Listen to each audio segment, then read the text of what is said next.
Okay guys, if your horn is not working on your Mazda Miata, most likely it's the clock spring that is damaged or just worn out from over the years. I'm going to show you how to test it and bypass it for another way for it to work. First thing is to test your horn to make sure it's working. Okay, one way to test the horn is to remove the, I don't know if you can see through. You want to remove the panel, the radiator panel right here. And the horn is located somewhere here, either on the left side or the right side. This is a 96, so it's on the left side. And there's a wire sticking out of the horn, and you want to connect that wire into the positive wire of the alternator. So the alternator has a rubber grommet that covers it somewhere right here. You just want to attach those wires and see if the horn turns on. If the horn turns on, that means the horn is working, so you know that it's not the horn that caused the problem. And secondly, the next thing you want to do is for the 96, I'm not sure of the other models, but for the 96 model, there is a relay right here, and the relay closer to the front of the engine is the horn relay. Now we got to test to make sure the horn relay is working. Most likely it is. It's probably the clock spring that's bad. So a way to test it is to disconnect the wire from the relay. Try to do this one hand. After you test it, the horn is working with the positive line from the alternator. After you test the horn, after it's working, you want to disconnect the relay and splice into the green and orange or green and yellow wire. There's two green wire here. There's one that is red and green, or red and pink. I mean pink and green.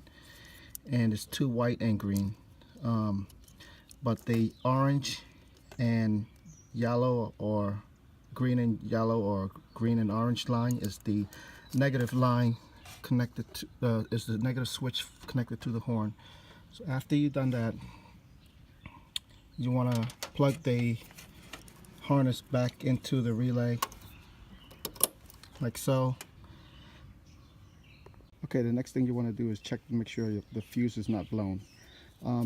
Two ways to test this: to make sure if somebody stepped on the brake and the brake light is on, this means the fuse is working, because the fuses of the horn and the brake lights are fused together or connected together.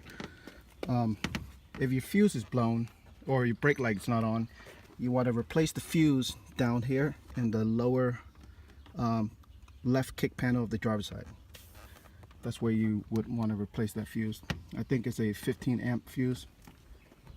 Okay, so after you test the fuse that the fuse is working, you want to go back into this relay box, splice into the wire of the green and orange wire. Just tap into it. Just wire any kind of wire, and you want to ground that and see if the horn is working. So this is the wire that I just connect to the green and orange color wire. So as soon as I hit any chassis of the engine, the horn should turn on. If it does turn on, it indicates that the clock spring is not working, and the fuse, relay, and the horn is working. So from that, we can wire another wire into the firewall of the engine and make a switch out of that. Okay, so here it goes. If it works, then that means it's a bad clock spring. There you go. So it's basically a bad clock spring, and I'm gonna wire this all the way through the firewall of the engine bay and wire it into the aftermarket steering wheel hub. Okay, so now first thing is you gotta remove the steering wheel and remove the hub or the steering wheel, depending if you got the factory one. It's a 21 socket that you need for this big screw, and then there's a bunch of bolts right below here, and it should pop right out. This should wiggle out. If you wiggle it enough, it should come out, and this should pop right out. Okay, now since the covering it's off and the steering wheel is out, Another way you could test the horn to see if it's working or not is to get the green and red wire, and this is for the airbag, the red and gray, but the green and red wire is for the horn. Another way is just to splice that wire and then ground it to see if it works. So for me, unfortunately, it doesn't work, which means that the clock spring is bad, and as you can see, it's just grounding anywhere here and it's not making any sound whatsoever. Basically, the clock spring is bad. Okay, now there's 3 holes, 3 screws for the leaf spring, one up here, one here, and one on this side. After you unscrew that, it pops right out. You want to angle it a little bit downward and it comes right out. And the wire harness, you would have to unscrew 3 more, 1, 2, and 3, and this whole piece comes out, and you could disconnect the wire harness. If you want, you could just replace this. This is a used one, it's probably like 50 bucks, something like that. But having a used one also means that it could go bad anytime also. So what I'm going to do instead is option 2 is just going to modify it for it to work.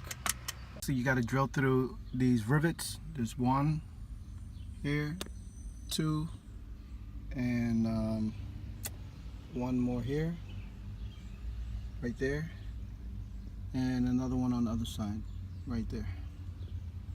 Okay, after you finish drilling, make sure you drill really lightly because they're really easy to break.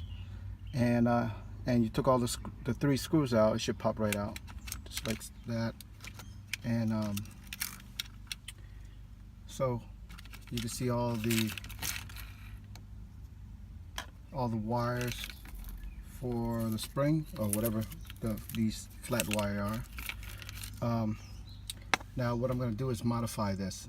All I have to do is grind this off so this panel doesn't move, but the steering pins right here, they can move freely. So when you're making a turn signal, it detects it. So I'm going to grind this off right here. And I already broke this piece right here that preventing my hub adapter to fit. So my hub adapter doesn't have any kind of side hole or nothing for it. So this is just a generic Mazda one. Use the older Mazda one. It's short. So the pins fit right in here, and so there's no wire sticking out to prevent this thing.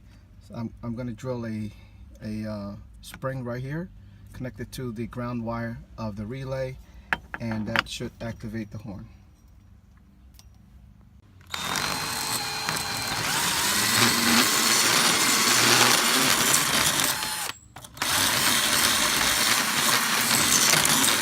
Okay, so I grind it off. It should look something similar to that with no marking on the edge.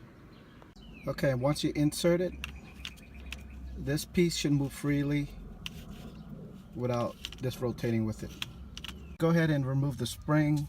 If you already have a spring, it's even easier, but I just happen to got it from a battery tray. Basically, you would want to get the screws that's slightly bigger than the spring itself, and I would prefer if you get a flat-headed one, so it doesn't protrude out, and wire it to the relay wire from the engine bay, and the spring should activate the hub for the horn button. And basically, you just screw it in here somewhere, and then put everything back together. That's it. Okay, this is how it looks when it's fully installed. Run the wire through this hole right here, directly in that, screw it in. The spring is right there. Now I just gotta put the hub on there and test it and make sure it works. Okay, now I inserted the hub. Make sure this lines up to the top of this thing right here. Make sure your wheel is straight, of course, and bolt it down. Test the wire to make sure the horn is working. So you want to just ground this to the steering wheel. It's working. That's mean everything's working, and you just got to pop the steering wheel on and you're good to go. You connected everything, and don't forget to put the top and bottom panel back. Test it out. There you go, working fine.